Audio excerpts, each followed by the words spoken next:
I'm David, and it's time for transportation topics. Hey, listen, today we're going to delve a little deeper into retention. Our last two episodes, we talked about the retention. The first episode, we kind of laid the foundation.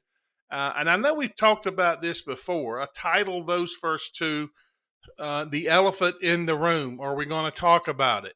And that elephant is in the room, and we have talked about it, and that's probably the issue in a lot of our companies. We have just talked about it. We might do a little something, and then 6 weeks later, we come back up and say, "Hey, how are we doing with retention? Listen, we got to do better." And then 4 or 5 weeks later, they put the little pressure on. They might have put somebody in charge, or not. When I say in charge, somebody to kind of say, "Hey, I'm calling, I'm talking to the drivers, I'm trying to solve problems," and that's all great. Okay, not going to take away anything you try to do for retention. The key, though, we found is in the first episode is first of all consistency. Secondly, it's got to be bought in from the top down. Our top executives, our top buyers of CEOs, presidents, senior vice presidents have to be all on board with retention. They have to say, "Hey, listen, we are watching this every week. We are getting a report. We want to see what the results are. We want to see who have you contacted. We want to see data on what some of the issues are and can we improve there." So that has to be the first thing. It has to be retention with teeth. That's what we found out a couple of weeks ago. Last week on this episode two, you saw I had my board up, had several pages and slides for you to look at, and we kind of went through the first progressions of the retention problem. We actually looked at a case study on a 1,000 truck company and their retention and or their turnover and what their actual turnover was and what it was costing them. Can you imagine that they could have saved and they will save over $2 million if they just cut retention by 15%? Just 15%, if they just cut that and do the right things, hire the right people, and they will have that intact. And that will put money back onto the table for them to use elsewhere. And that is important, especially during the times that we're in and have been in for the last 18 to 24 months. If you had started a retention program 2 years ago, you would be a lot better off today than you are now. Even if you're doing good, you would be doing very well. So keep that in mind, but it's never too late to start. And when we found out that when times start turning and when the tide is turning, and we see that to start happening as the capacity starts leveling off and there becomes a kind of a swap in supply and demand, you're going to see the turnover rates start going up even higher because drivers are starting to get more migratory and start looking around because they see companies are now starting to offer more cents per mile because now they're getting more desperate for the driver. Right now, we are in a surplus, whether you can see it or feel it or not. There are more drivers out there than there is capacity to put them in. So you can be more selective if you will just be patient. Now, the biggest thing we want to look at is what we found out at the end. We determined that we need retention departments.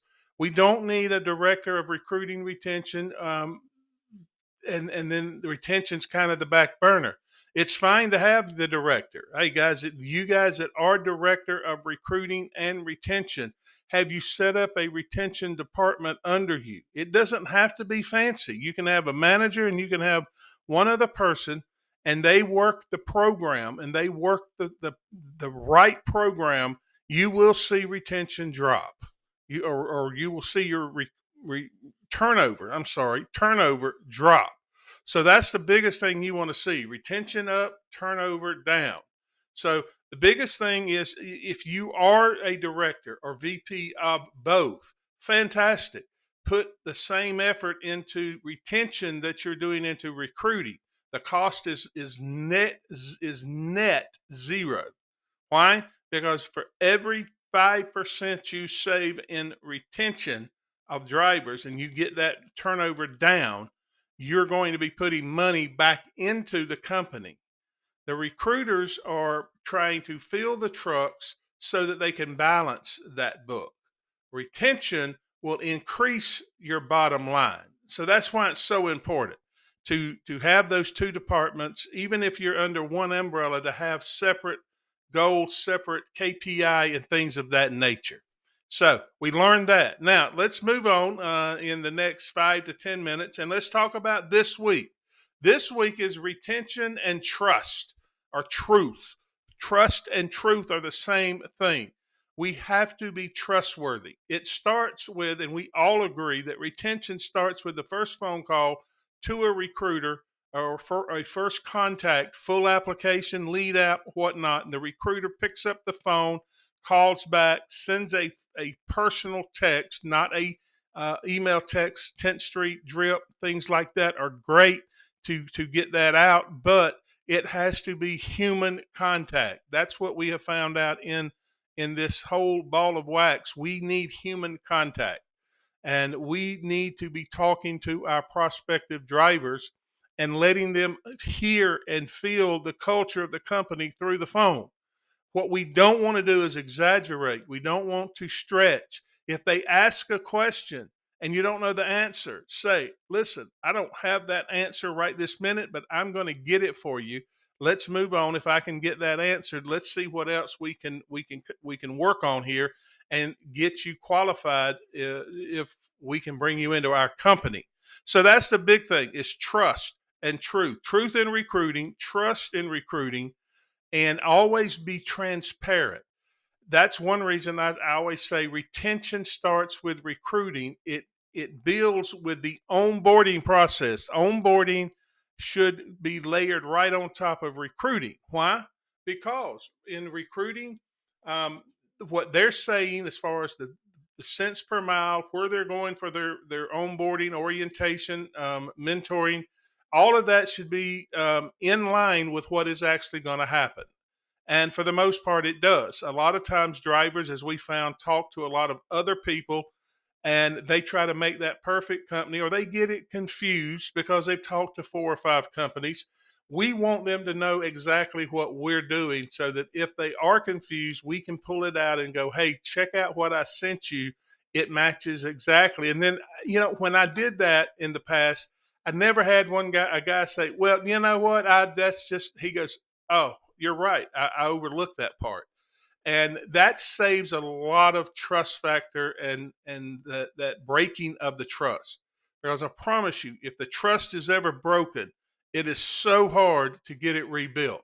Trust also follows through into the fleet managing, the driver manager, dispatching. You and your driver have to trust each other. There's more trust that the driver needs to place in you, and then you will have to learn and watch, and that driver earns your trust just as you have to earn their trust.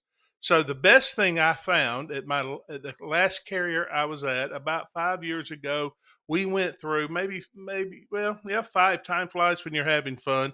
We went through a course by Stephen Covey called The Speed of Trust. And that is the one thing that you can do and go through the book. Actually, read the book. It's not that bad. It's not that thick. Has a lot of interesting ideas. You will glean a lot of knowledge from this. But read the book, learn the book. I even got a little sticky marking on one of the passages. I had more, but I had to take them out because my book was getting a little thick. But read it and get it and learn it. There's about a 10 week, maybe it's not quite 10, maybe it's 5 week course that you can do with your teammates on the speed of trust. That's one thing that changes everything, is the speed of trust. Trust is the thing that you want to be sure that you have in your organization. Trust is a part of your culture. You should always have in your personal belief system, in your personal ethics, you should have trust in there. I am truthful, I am trustworthy, I will earn your trust. And that's a good place to start so you can build trust on your teams, trust within your company, and trust with your drivers, and this is good for all employees. Everything I've said today is not just geared to a driver, it's geared to your office staff, to your maintenance staff, to our mid-level um, managers and directors, and to our senior leaders and companies. Trust the truth. Always be truthful, even if it hurts, even if it's not what they want to hear. You have to be truthful, and you have to have trust. So that's my tidbit for today, is to learn how to build trust from the minute you pick the phone up till they get to your orientation or to your onboarding process, until and then when they get into their um, dispatcher, fleet manager, the operations department, if it's a internal employee, when they get out onto their floor with their team and then their pods, in their groups, build that trust. There shouldn't, we compete so much, but at times we need to sit back and trust each other that we will always do the right thing. That is so important. You can never get back lost trust. So keep that in mind as we go on. I hope you have a great weekend coming up. I hope you have a great Independence Day coming up. And whatever you do, remember, retention, retention, retention. Retention is having those people know and feel like they are welcome and wanted, even when it doesn't go their way, even when things happen.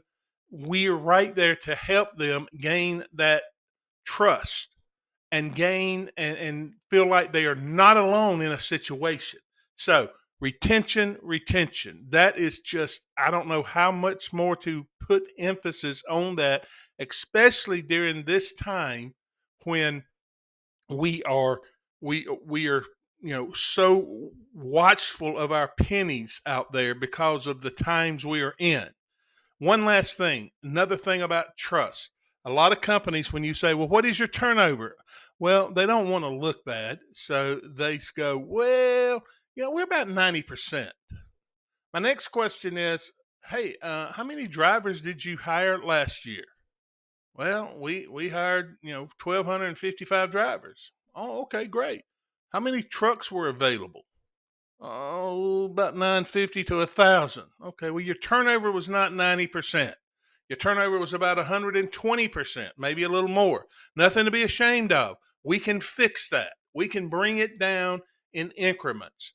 That's the key. Turnover will always be there. You're never going to get it to zero, because we're dealing with human beings, and everybody has different ideas, different personalities, and different things do happen. So let's work on trust and the truth so that we can fix the problem. Now, if you need some external help, I will be glad to set up a retention guided program, show you exactly and work with your people. If that's what you need, I'll be happy to do that. I would consider it an honor and a pleasure. I'll put some information up on the screen, but if you have any comments or if you have other ideas that we can use and share, hey, send me an email. It's David at the CDLgroup.net. It's David at the CDLgroup.net. I'll put that on the screen there. And until the next time, hey, keep up between the white lines, keep everything safe, secure, and always remember, the path we walk on is paved with trust. Have a great day and keep your retention numbers glowing.